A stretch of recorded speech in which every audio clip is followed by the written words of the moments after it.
On the morning of October 25, 1944, at precisely 6:45, one of Rear Admiral Clifton A.F. Sprague's pilots on anti-submarine patrol sent him a message. According to the Admiral, the communication read, "An enemy surface force consisting of 4 battleships, 7 cruisers, and 11 destroyers was sighted 20 miles northwest of your task group and was closing in on you at 30 knots." The message irritated Admiral Sprague, also known as Ziggy. The sighting report was a case of mistaken identity, he was sure.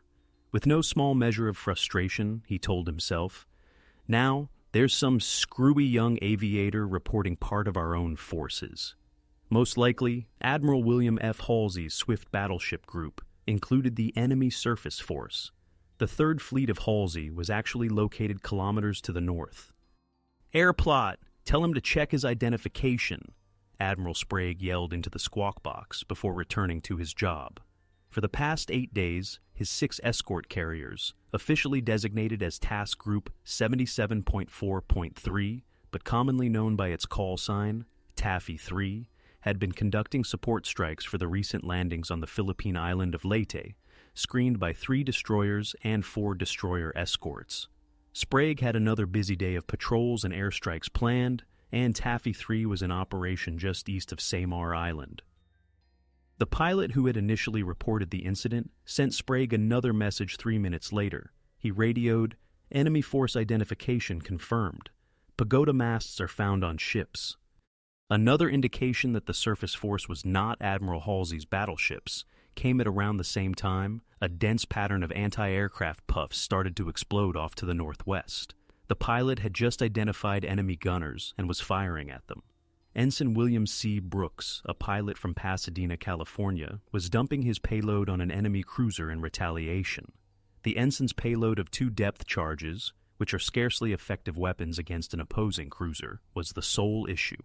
An American David facing a Japanese Goliath with little more than a slingshot could be interpreted as a metaphor for the impending conflict. It was the center portion of a 3-pronged Japanese offensive against the American landing beaches at Leyte Gulf that Brooks had spotted. The center force of Admiral Takeo Kurita consisted of 2 light cruisers, 6 heavy cruisers, and 4 battleships. And 11 destroyers had been struck by Halsey's 3rd Fleet's airstrikes in the Sibuyan Sea the day before. Even though Kurita had originally pulled out after Halsey's fleet had wrecked the battleship Musashi and damaged a number of Japanese warships, he changed his mind and crossed the San Bernardino Strait at night. Several high-ranking American officers concluded that Kurita was fleeing the conflict, but this was untrue. Sprague's lookouts were able to visually establish the approaching warship's Japanese identity shortly after Ensign Brooks did, as the distinctive superstructures of Japanese battleships and cruisers started to emerge over the northwest horizon. The ships started firing at 6:58.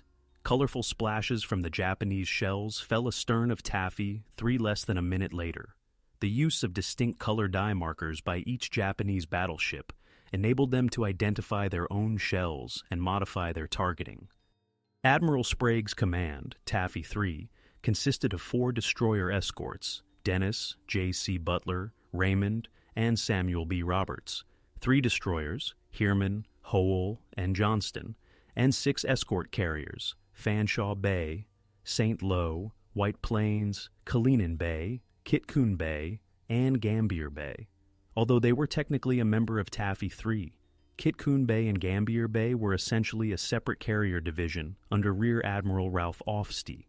The 5-inch batteries on board the destroyers and destroyer escorts were the strongest weapons on any of these vessels. 1 5-inch cannon was also carried by each escort carrier. Kurita's force, which included the enormous battleship Yamato, Musashi's sister ship, with her 18-inch guns, was obviously superior to this. Later, according to Sprague, wild salvos straddled the USS White Plains, and then colored geysers began to sprout among all the other carriers. "They're shooting at us in Technicolor," said a seaman on board the White Plains. The splashes had a sort of horrid beauty in different shades of pink, green, red, yellow, and purple. Although Sprague was well aware of his situation, he did not believe that his force of baby flat tops and their escorts could hold out against the approaching cruisers and battleships for 15 minutes. He took several defensive actions in quick succession as soon as the approaching task force was confirmed to be Japanese. He ordered a course change from north to due east, which directed Taffy 3 at full speed toward a friendly rain squall nearby. The new course also turned his carriers into the wind, and at 6:56, Sprague ordered all carriers to start launching aircraft for bombing and torpedo attacks against Kurita's force. In order to protect Taffy 3 from the Japanese gunners, he gave the carriers and their escorts a minute later instructions to produce as much smoke as they could. Although it provided little defense against enemy projectiles of enormous caliber, a smokescreen was preferable to nothing. As soon as it became feasible, the carriers started launching their planes. Armed with torpedoes, Admiral Sprague's flagship Fanshawe Bay, nicknamed Fanny B by her crew, launched first with her entire complement of Grumman TBF Avengers. Initially, White Plains launched Grumman F-4F Wildcat fighters, and once the fighters were in the air, she carried her Avengers carrying bombs up to the flight deck. For Sprague, it would have meant very little at that moment, but Kurita was thinking some terrifying ideas of his own. Like Sprague, Yamato was taken aback by the sighting of the American ships at 6:44 by lookouts on board. Yamato's crew was blind to the fact that the adversary task force's carriers were escorts rather than fleets. The sudden sight of more American carriers off Samar shook Kurita, who had already witnessed what they were capable of. On course 170, his force was sailing in columns. On course 110, he gave the order to deploy to a circle anti-aircraft formation. Kurita altered his instructions before the order could be executed, changing them to General Attack, which confused his whole fleet. According to his chief of staff, no attention was taken to order or coordination. Kurita dispersed his ships and weaponry rather than arranging his 4 battleships and 6 heavy cruisers in a battle line, which would have allowed him to use all of his large guns. Each Japanese ship would function independently due to the overall attack order, which diminished Kurita's gunnery advantage. Sprague had no knowledge of Kurita's perplexity. All he knew was that his lightly armored carriers and escort vessels were under attack from a sizable enemy force. He broadcast an urgent need for help in clear language at 7:01. Taffy 2's commander, Admiral Thomas Stump, reacted right away. About 30 miles from Sprague, Taffy 2 was the closest carrier force. Aircraft were also dispatched from Taffy 1, which was around 70 miles away, by Admiral Thomas Sprague, who had nothing to do with Ziggy Sprague. Admiral Stump wrote his pal encouraging remarks. "Don't panic, Ziggy," he yelled over the talk between ships, TBS. "Keep in mind that we're behind you. Don't get enthusiastic or act hastily." Every time he talked, he raised his voice a level or two, which made the officers on the flag bridge across Fanshawe Bay smile despite themselves. The invading Avengers entered in small groups or alone. They had no time to organize into a concerted assault. The Avengers made their sorties without the advantage of strafing fighters to run interference for them, whether they were carrying bombs or torpedoes. Almost all of Taffy 3's operational aircraft had taken off by 7:30. One of the first Japanese warships to be attacked was the heavy cruiser Suzuya. All aircraft in the Leyte Gulf area were directed to strike Admiral Kurita's center force after the ship was struck multiple times and reportedly slowed down. At 8:30, 20 fighters and 6 Avengers with torpedoes launched an attack, joined by planes previously launched from the escort carriers. However, these aircraft had no time to organize their movements and were equipped and launched in a hurry. Nevertheless, their attacks were persistent and violent. Until the supply of torpedoes ran out, the majority of the Avengers were equipped with them. Subsequently, they were dispatched with bombs, any type of bomb that was in stock, including 100-pound all-purpose bombs made to strike tiny land objects. To divert the Japanese gunners, the pilots conducted dry runs on the enemy ships after dropping their bombs. After dropping his bombs, the commander of Gambier Bay's air group spent 2 hours flying his Avenger through enemy flak. When their ammunition ran out, the Wildcat fighter pilots also turned to dry runs to harass the enemy. The pilots were ordered to strafe with the hope that their strafing would kill personnel on the Japanese warships, silence automatic weapons, and, most important, draw attention from the struggling escort carriers. 10 of the 20 strafing runs undertaken by one pilot were made without ammunition. For 20 minutes, 5 aircraft from Gambier Bay's air group circled the Japanese fleet in search of a gap in the clouds that would enable them to launch their attacks against the large ships. As they awaited their opportunity, the pilots observed a squadron of Wildcats and Avengers pursuing the battleships. The flight leader said, "The attacks were executed well. However, the number of aircraft was insufficient, and the Avengers' bomb loads were too disparate and typically too light to cause significant harm." This view was likely to be disputed by Japanese officers.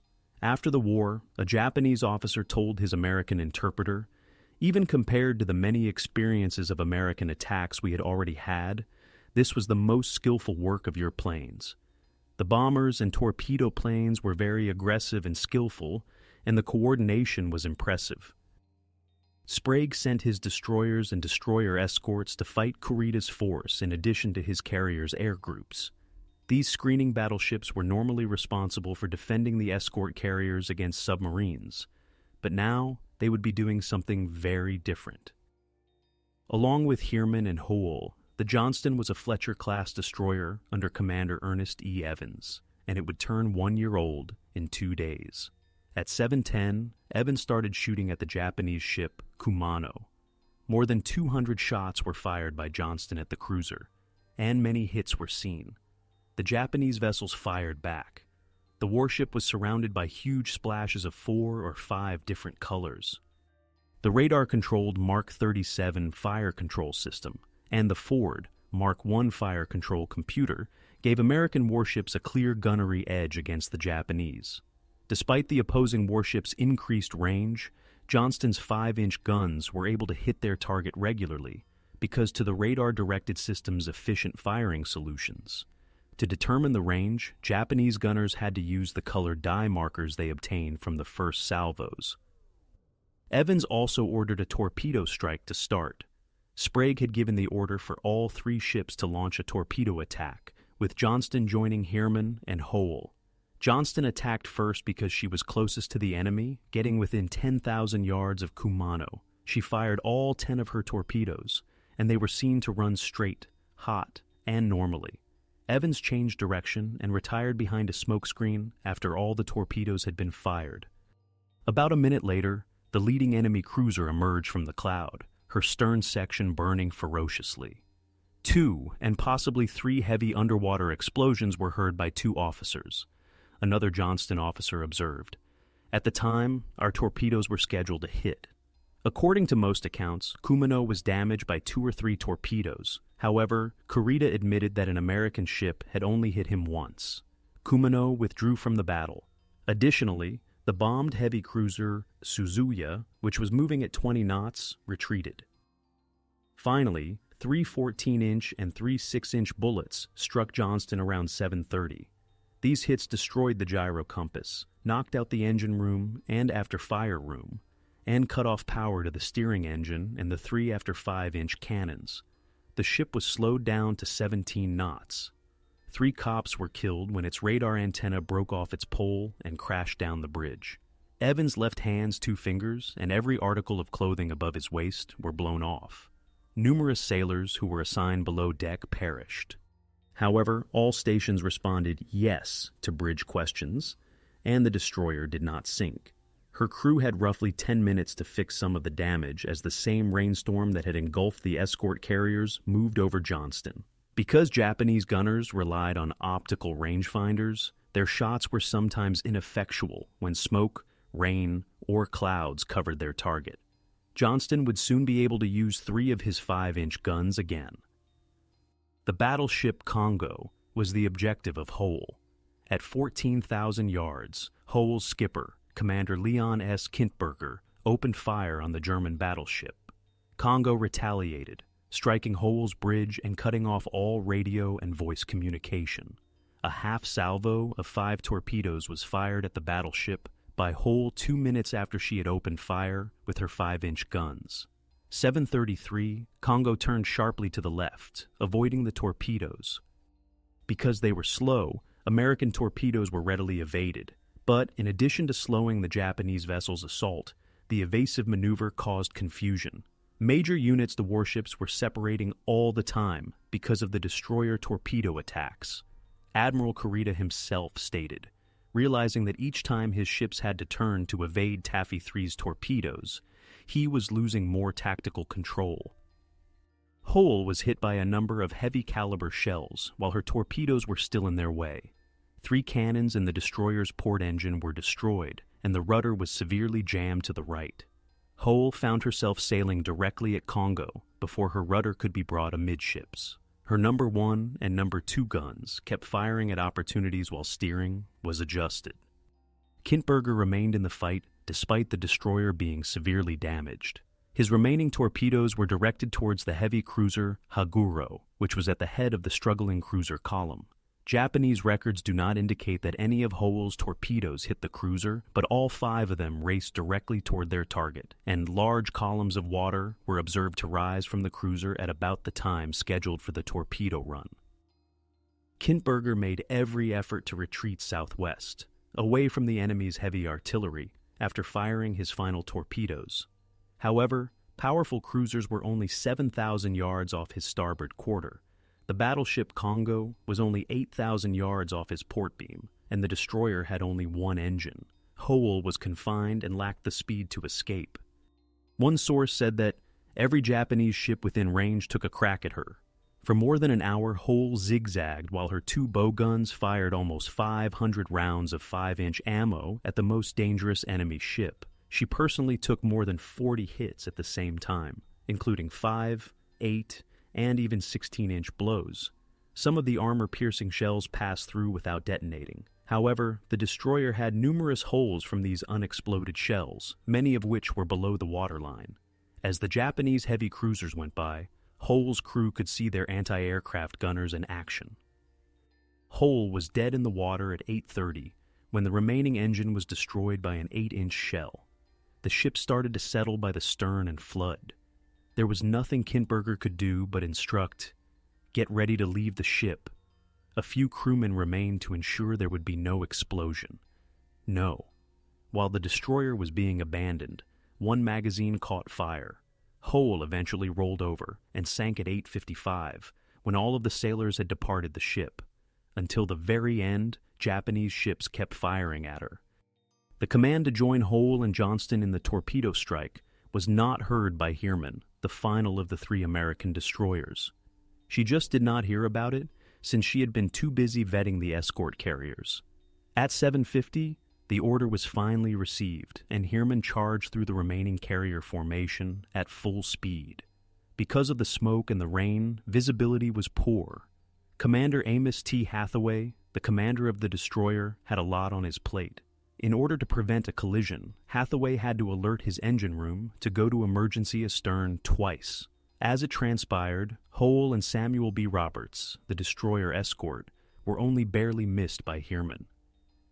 Hathaway virtually avoided every friendly ship in the area before rerouting his path and advancing on the closest enemy boat, the heavy cruiser Haguro. Against 754, Heermann fired 7 torpedoes and started firing her 5-inch guns against the cruiser. The torpedo man unintentionally fired 2 additional when the attack was only intended to be a 5-torpedo salvo.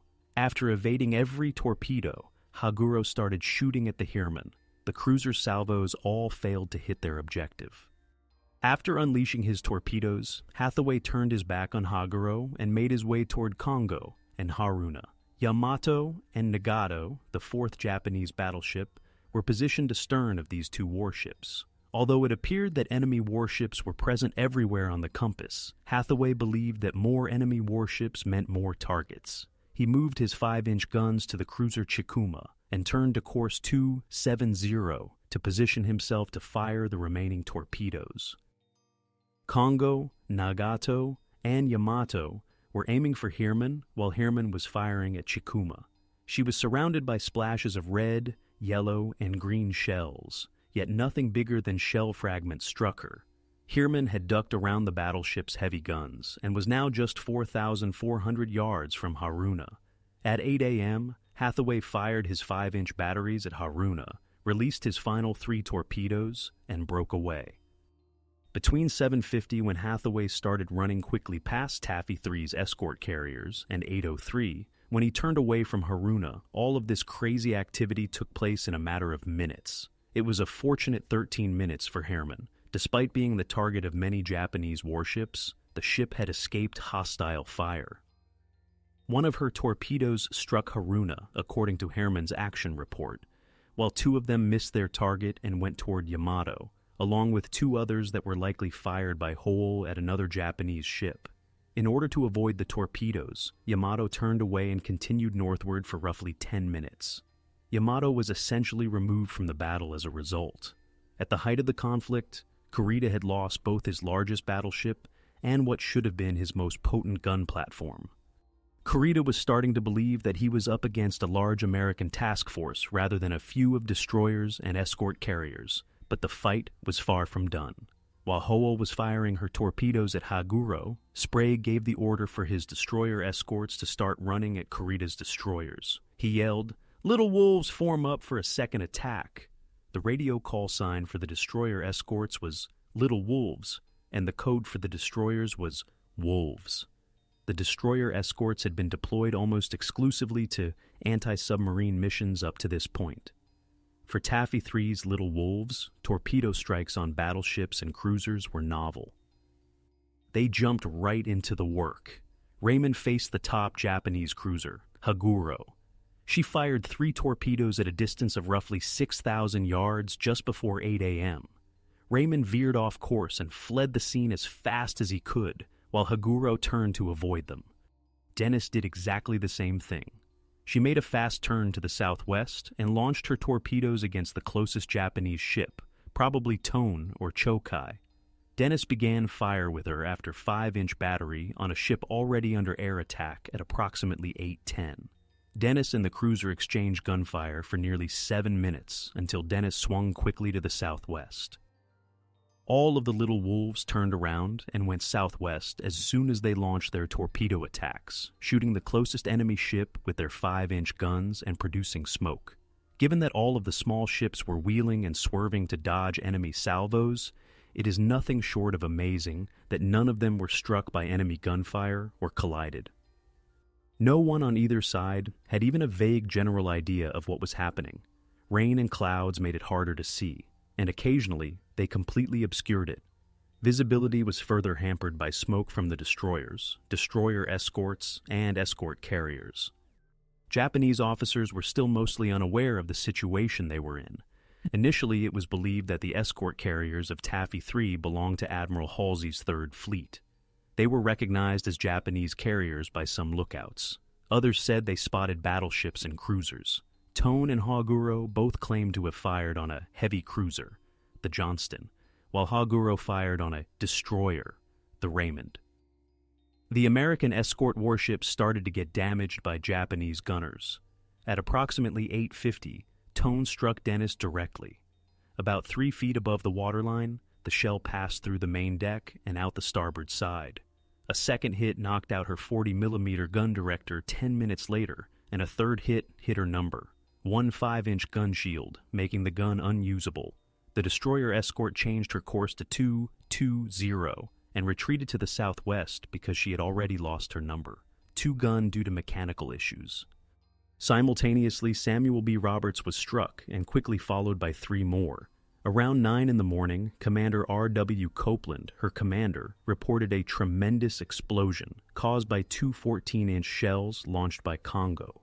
On the port side of the destroyer escort, near the waterline, the explosion created a huge jagged hole that was 30 or 40 feet long and roughly 7 to 10 feet high. It destroyed the second engine room, exploded the after fuel tanks, and caused fantail fires. At 9:10, the order to leave the ship was issued. At 10:05, Samuel B. Roberts capsized and went under. 3 officers and 86 men were killed, gone missing, or perished from wounds out of her crew of 170 men and 8 officers. For roughly half an hour, Gambier Bay was able to outmaneuver everything the Japanese threw at her. Every time an opposing salvo dropped, the carrier altered its trajectory, confusing enemy gunners and forcing them to adjust their aim. The distance between Gambier Bay and the enemy cruisers dropped from 17,000 yards to 10,000 yards between 7:41 and 8:10. Fires broke out in the hangars and on the flight deck after the escort ship was struck for the first time at 8:10. She was struck repeatedly after that. The forward spaces were flooded and the engine room was abandoned as a result of the forward port engine room being holed below the waterline. The ship lagged behind the rest of the group and slowed to 11 knots. Around this time, Johnston returned to the battle. Commander Evans ordered his gunnery officer to open fire on the closest ship, Chikuma, after observing what was occurring to Gambier Bay. Drawing her fire away from the escort carrier was his plan. Johnston's gunnery officer said that, "We closed to 6,000 and scored 5 hits." But the strategy was unsuccessful. Chikuma continued to fire toward Gambier Bay, ignoring the warship. Chikuma's focus on the escort ship was deemed foolish by Johnston's gunnery officer. He had the ability to sink us both. Heermann tried to divert Chikuma's attention as well, but she was unsuccessful. The large cruiser's main target remained Gambier Bay, even if she was able to strike the destroyer and divert some of her fire to Heermann. The carrier's engine room flooded, radar was turned off, and steering was rendered inoperable. 8:45. After 5 minutes, the ship was ordered to abandon. Until the carrier ultimately crashed and sank at 9:07, Chikuma and another cruiser continued to fire, sending shell fragments into the sea and killing sailors. Following the sinking of Gambier Bay, Johnston focused on Japanese destroyers advancing to strike the escort carriers. When the destroyers were still over 10,000 yards away, they were spotted. Johnston shot at the leader right away, who turned out to be the light cruiser Yahagi. According to one story, Johnston was hit multiple times by the enemy's retaliatory fire.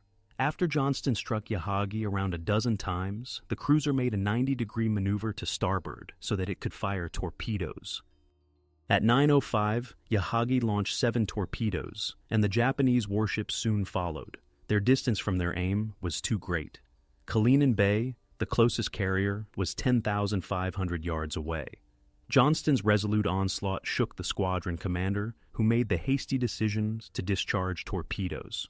According to the Japanese action report, the strike caused 3 enemy carriers and 1 cruiser to be enveloped in black smoke and observed to sink one after the other. All of this was wishful thinking. In fact, all of the torpedoes missed, so there was absolutely no impact. An accurate, or perhaps fortunate, shot from St. Lo's 5-inch gun deflected one. One of St. Lo's Avengers strafed another, detonating it. The others were avoided, and the targets had plenty of time to move aside as they ran toward the escort carriers. Thus, a Japanese destroyer squadron was delayed, badgered, and unsettled by a wounded destroyer that had used up all of her torpedoes and lost 1 engine, according to historian Samuel Eliot Morrison. Commander Evans, Johnston's captain, was utterly thrilled with his accomplishment.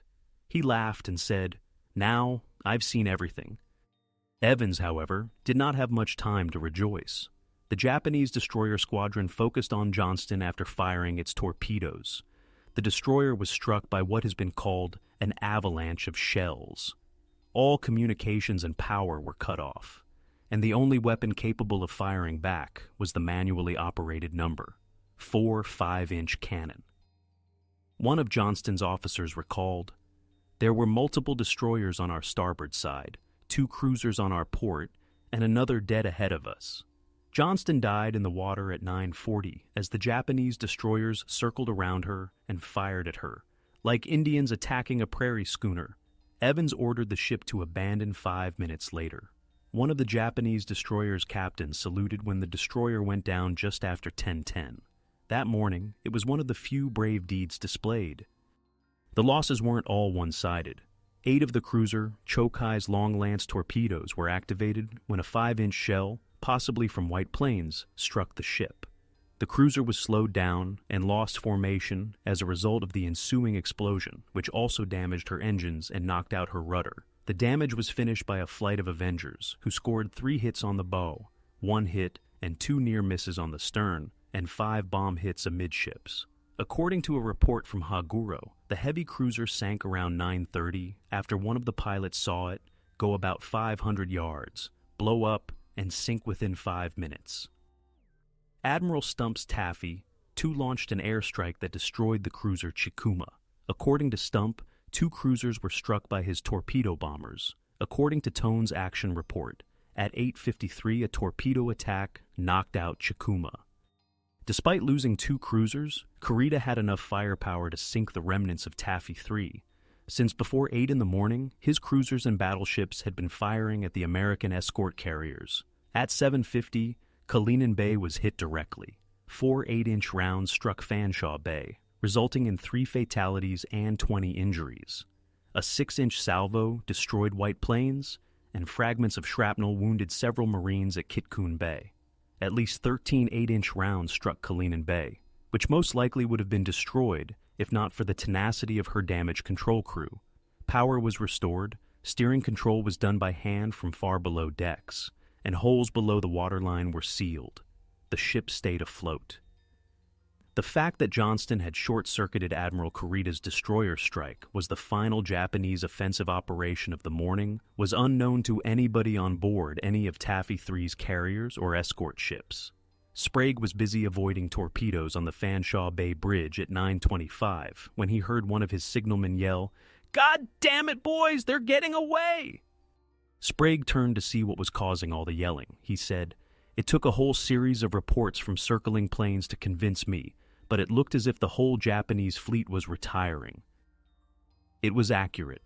Kurita had made the decision to stop acting. In order to reorganize his dispersed warships and assess the damage before turning back toward the Leyte Gulf, he gave the order, "Rendezvous, Mai, course north, speed 20 at 9:25. However, the idea of returning to the Leyte Gulf lost its allure as the morning wore on, and he reflected about the surface and air attacks he had endured at the hands of Taffy 3. For nearly 3.5 hours, Kurita circled above the battleground of the morning, shifting direction multiple times, from due north to west to southwest to west again, then back to southwest, and finally back to due north. He was clearly moving away from the Leyte landing beaches and the exposed American transport craft offshore, which had been his aim early that morning at around 1:10 p.m. Due to a lack of reliable information, Kurita decided to withdraw. Nobody could provide him with any trustworthy information about Taffy 3's actual composition. His staff officers insisted repeatedly that the escort carriers were either Ranger-class or Independence-class aircraft carriers, and that it had to be a part of Admiral Halsey's Third Fleet. Additionally, the Japanese ship's optical rangefinders failed to locate Taffy 3's carriers. According to some sources, the escort carriers were reportedly making 30 knots, which could have been an optical illusion. With an estimated top speed of roughly 18 knots, the small escort carriers were constructed on Liberty ship hulls. Yamato's 2 spotter planes, which were dispatched to reconnoiter the Leyte Gulf, failed to return, further exacerbating the already dire situation. Kurita lost a crucial information source as a result of their passing. The admiral was further perplexed by a report that he did receive at 9:45. Off the coast of Samar, some 113 miles north of Suluan Island, a shadowy enemy task unit was observed, and he feared the worst when he heard the plain English appeals for help. There were several. He acknowledged after the war that this plain language broadcast had impacted his decision to retire, persuading him that strong American surface units were their route to support the ships he was attacking. Halsey's Third Fleet had given Kurita a brutal beating the previous day, and she had no intention of repeating the experience. Based on his knowledge and his imagination, he may be doing exactly that if he stayed away from Samar. First Striking Force has abandoned penetration of Leyte anchorage. Kurita signaled Tokyo at 12:36. Is heading north in pursuit of the enemy task unit. Will fight hard, then cross the San Bernardino Strait. He couldn't find the enemy task force he was looking for. The enigmatic armada that was reported at 9:45 was this one. Sprague was clueless about Kurita's intentions. He was only aware that a sizable Japanese fleet had mysteriously turned aside when it should have sunk his whole force and attacked the landing force in Leyte Gulf. In a battle that lasted nearly 2 hours and a half, one historian summarized the action as follows. With the help of planes from Stump's escort carrier unit, 6 escort carriers and their screen of 3 destroyers and 4 destroyer escorts have stopped Kurita's powerful center force and inflicted greater loss than they sustained. Regarding what had transpired off Samar, Sprague himself said this: "Our effective smokescreen, our torpedo counterattack, ongoing bombardment of the enemy with bombs, torpedo, and strafing air attacks, timely maneuvers, and the unmistakable partiality of Almighty God are responsible for the enemy main body and surrounding light forces' inability to completely destroy all vessels of this task unit." That day's activity for Taffy 3 wasn't finished yet. 5 kamikazes from a Luzon airbase struck Sprague's carriers at around 10:50 as they were retrieving planes. The suicide planes never appeared on radar and approached at low altitude, while the kamikaze itself bounded off the port catwalk and splashed harmlessly into the sea. A bomb from one of the Japanese aircraft severely devastated Gambier Bay. St. Lo did not have the same luck. A Zero-fighter kamikaze smashed through the flight deck and detonated below. The entire length of the ship was on fire as explosives and torpedoes that had been hauled up to the flight deck started to explode.